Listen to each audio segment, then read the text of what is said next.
Come on! Hey guys, welcome to another episode of Haunt Ventures with Melissa and Jason. We're here at Trundle Manor in Pittsburgh, and we're going to check out their house. So.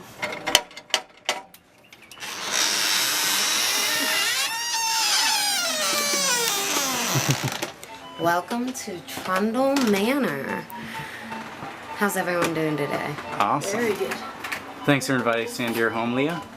You are welcome. Now remember, this is a home. We do live here, so it is not probably the large scale that you are used to. But if you enter into our dining room, we can begin our tour. So, this is our dining room, and these are our absinthe bears. They are shit-faced off absinthe currently. We had to move the dining room table because they just were so pissed off that they didn't have their own table. Over here is my favorite thing in the house. It's the first thing that I ever cut up. His name is Cletus the cock, or Cletus the penis. He is a raccoon penis. And he was the first thing that I ever got to experience cutting up when I came here, and he's absolutely phenomenal. We have a dog heart, a couple more penises in there. We got a whole bunch of stuff. Wow, look at these.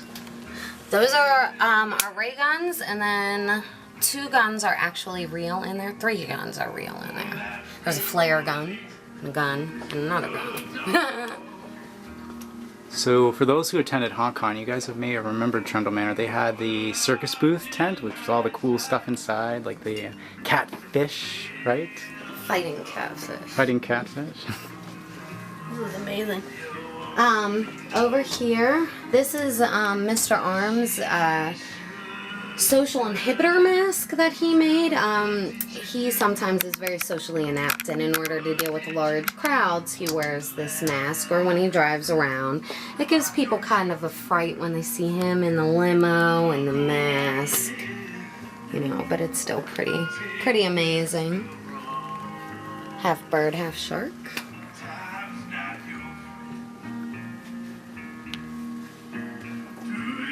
The fighting squirrel. A fighting squirrel? I don't know. We have a lot of squirrels. Squirrels have sentimental value here. We just got 2. This guy right here was actually a pet that was donated to us by one of our friends, and she was like, you know, we want him to live forever and everything, and so you can do whatever you want with him. And so we skinned him and put him in there, and actually half of our fighting catfish is part of our friend's house pet.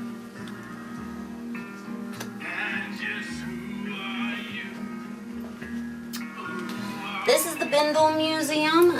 It is the museum of the lost Bindle. Hobos tend to carry them on freight trains and things of that nature. There's a lot of bad voodoo with a few of them.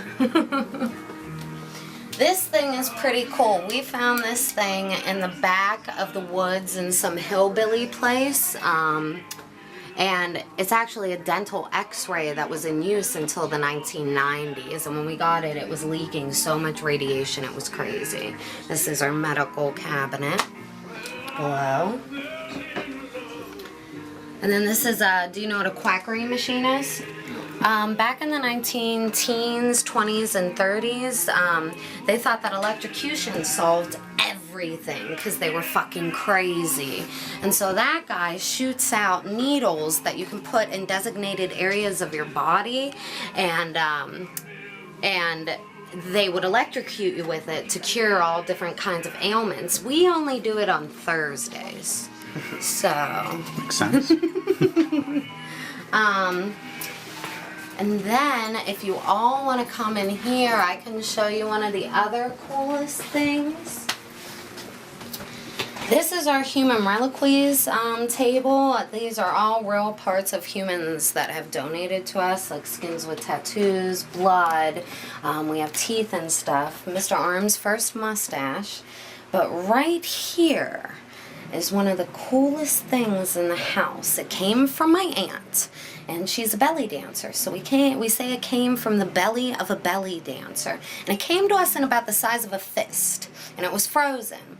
And when we got it and we put it in our solution, it blossomed into a beautiful flower. And it's actually a Uterian tumor. Oh, wow.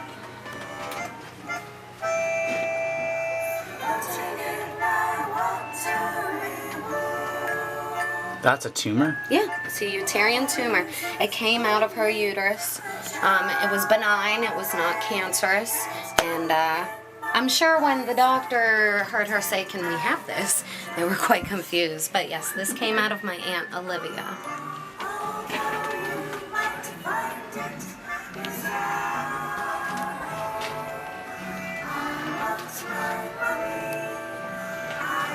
And then, if you enter into our main room, this is the parlor.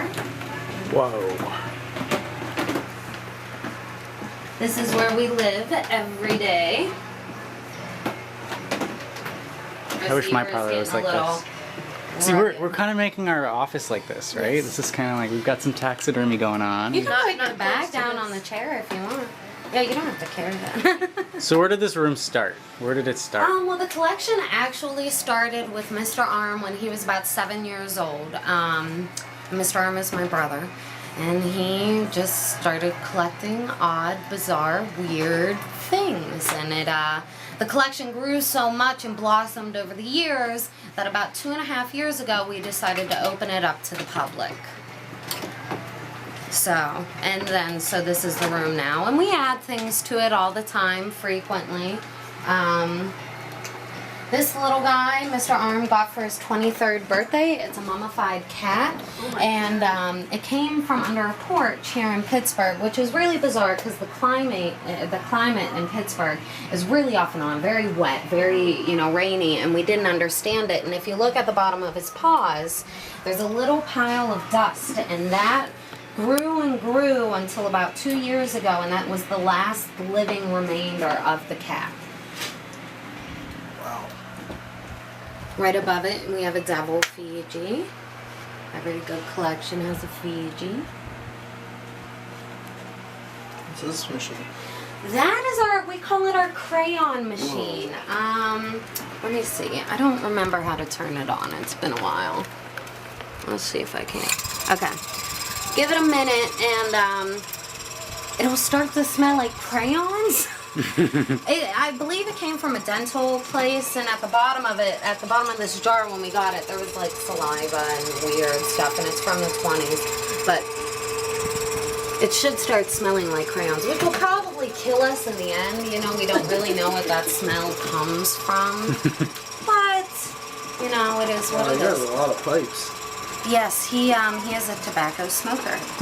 He does not smoke cigarettes, only pipes.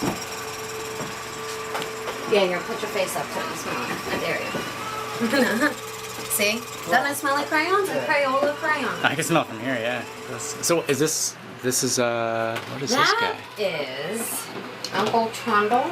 He's been with the house for a while, and he was originally a Halloween prop for a party. But I will tell you this story. The woman that lived in the giant Victorian house that is right next to us, she was a schizophrenic, and she used to run around the yard naked and in diapers and all the time. And we have giant Halloween parties that, people come from Canada and everywhere and come to. One year, before she had passed, she sat all night with Uncle Trundle and talked to him all night long. And so we could only imagine the stories that she was telling him, and we had decided to keep him around because he holds all of her secrets. So that was pretty cool. The other haunty kind of thing that's here is the guy that used to live here originally was a hoarder, and the house was covered in shit. Like, not human shit, but probably. But like a lot of paper and collectibles.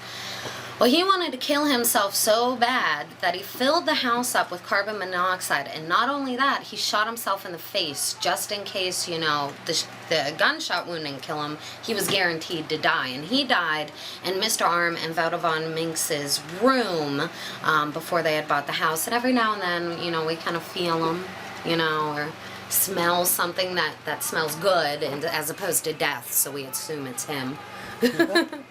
So... Thanks for watching this episode of Haunt Ventures, guys. Stay tuned for a whole bunch more. And if you guys want to find out more about Trundle Manor, check out the description below. We'll have all their contact information there.